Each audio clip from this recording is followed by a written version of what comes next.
Student time. Welcome back. Hello friends, how are you? I hope you all are good. Welcome back to the student time. So today our topic is notice. A notice is a formal means of communication. Notice क्या है? Formal means of communication है, ठीक है? The purpose of a notice is to announce or display information to a specific group of people.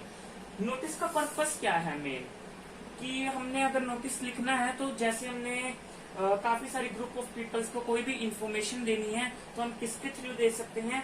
Notice के through दे सकते हैं, ठीक है? तो उसका बेनिफिट क्या है? अगर आपकी सपोज करो कोई चीज जो गुम गई है या आपको कुछ मिली है तो आप उस पर नोटिस लिखोगे।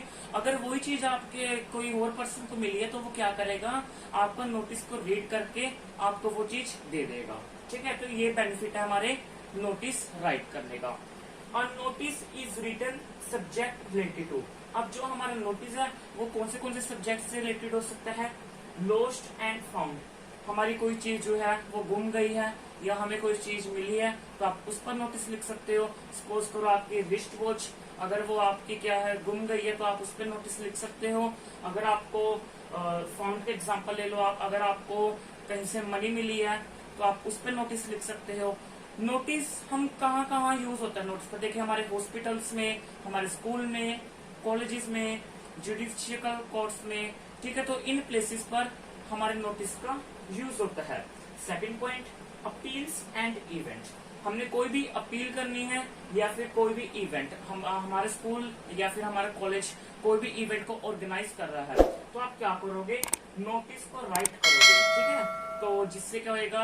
सभी स्टूडेंट्स अट्रैक्टिव होंगे उस नोटिस की तरफ और जो भी इंटरेस्टेड होंगे वो पार्टिसिपेट कर सकते हैं। आपने कोई भी अपील करनी है, ठीक है? अपील आप कैसे? जैसे आपके रोड्स के कंडीशंस बिल्कुल पुअर है तो आप गवर्नमेंट से अपील कर सकते हो नोटिस को राइट करके। अदर कॉमन इश्यूज, और भी हमारे कॉमन इश्यूज हो सकते हैं हमारे सोसाइटीज के अंदर। जैसे आपका जो ड्रेनिंग सिस्टम है वो बिल्कुल अच्छा नहीं है, वहां से गंदी बदबू आती है तो आप उस पर क्या कर सकते हो? नोटिस राइट कर सकते हो। इसके बाद आप देख सकते हो फ्रेंड, मैंने मार्किंग स्कीम लिखी है नोटिस को लेके। तो मार्किंग स्कीम क्या है नोटिस को लेके ये मैं आपको बताता हूँ। तो टोटल 5 मार्क्स का हमारा जो होता है वो नोटिस आता है हमारे एग्जाम्स के अंदर, जिसमें से हमारा फॉर्मेट 2 मार्क्स का होता है। ये मैं आपको इसी वीडियो के अंदर बताऊंगा फॉर्मेट ऑफ नोटिस, तो बने रहिए हमारे साथ। फॉर्मेट उसमें 2 मार्क्स का होता है और कंटेंट 3 मार्क्स का। कंटेंट के आपके ज्यादा मार्क्स होते हैं, आपको वो अट्रैक्टिव होना चाहिए, वो मैं आपको बता दूंगा। ओके सो फ्रेंड्स, अब हम देखते हैं फॉर्मेट ऑफ अ नोटिस। सबसे पहले फॉर्मेट ऑफ नोटिस को राइट करने से पहले, फॉर्मेट जान लेने से पहले मैं आपको एक चीज बता देना चाहता हूँ। जो आपका नोटिस है वो बॉक्स के अंदर होना चाहिए। अगर आपका नोटिस बॉक्स के अंदर नहीं है तो वो नोटिस ही नहीं रह जाएगा और आपका रीडर जो है या तो इसके मार्क्स कम कट कर लेगा आपके या फिर इसको चेक ही नहीं करेगा। तो ये मैंने आपको एक वार्निंग दिया, आप इसको ध्यान रखना। तो सबसे पहले फॉर्मेट ऑफ नोटिस में टॉप पे आप लिखोगे, सेंटर में टॉप पर नेम ऑफ द ऑर्गेनाइजेशन। जो भी आपकी हेडिंग में दिया हुआ है आप ऑर्गेनाइजेशन का नेम लिखोगे। इसके बाद नीचे आप लिखोगे नोटिस। आप नोटिस कैपिटल लेटर्स में ही लिखोगे और नोटिस आप सेंटर में लिखोगे। इसके बाद लेफ्ट साइड पर आप क्या करोगे? डेट को लिखोगे। नेम ऑफ द ऑर्गेनाइजेशन के बाद आपने एक लाइन स्किप करनी है, उसके बाद नोटिस लिखना है, फिर आपने 1 लाइन स्किप करनी है, फिर आपने लेफ्ट साइड पर डेट लिखनी है, ठीक है? इसके बाद हेडिंग, जो भी आपका नोटिस है उसकी आप हेडिंग लिखोगे कि नोटिस किस चीज के बारे में है। ध्यान रखना, नोटिस में जब भी आप हेडिंग लिखो तो it should give a clear idea about purpose of notice. जो हमारा हेडिंग है, एक क्लियर आइडिया आपने लिखना है, जो भी हमारा नोटिस का पर्पस है, जो रीड करे उसको पता लग जाए कि नोटिस किस चीज के बारे में है, ठीक है? और ये इसके बाद हम देखते हैं कंटेंट।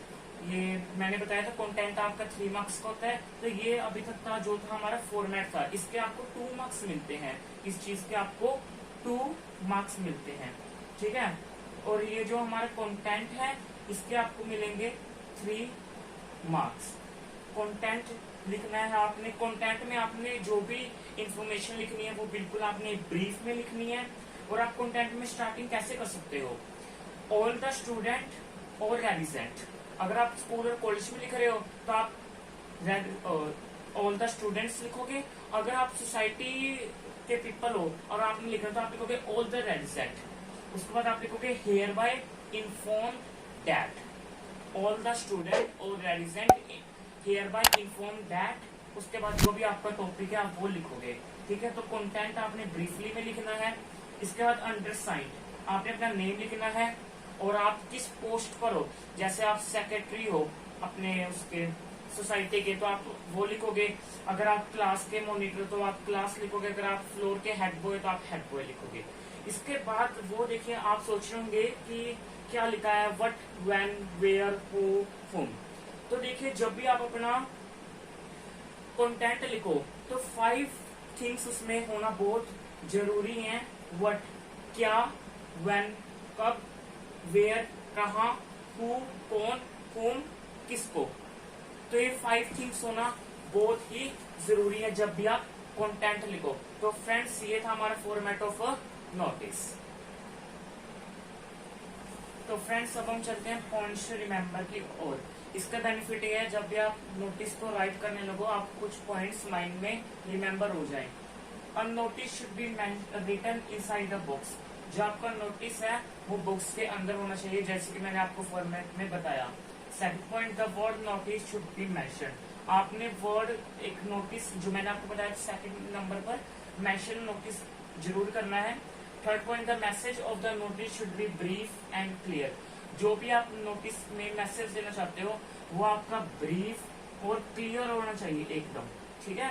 मतलब ऐसा नहीं है रीडर को समझ ही ना आया आप नोटिस में लिख क्या रहे हो, बिल्कुल क्लियर होना चाहिए। फोर्थ पॉइंट था अंडरसाइंड शुड बी मेंशन। जो भी आप अंडरसाइंड लिखोगे वो बिल्कुल आपने हमेशा मेंशन करना है, जो मैंने आपको फॉर्मेट में बताया ही था। फिफ्थ पॉइंट है a notice must relevant heading. जो भी आप नोटिस लिखोगे उसकी रिलेवेंट हेडिंग होनी चाहिए।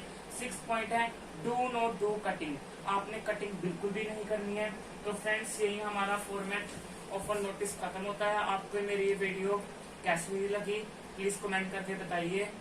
And don't forget to like, share and subscribe to our channel. Thanks for watching.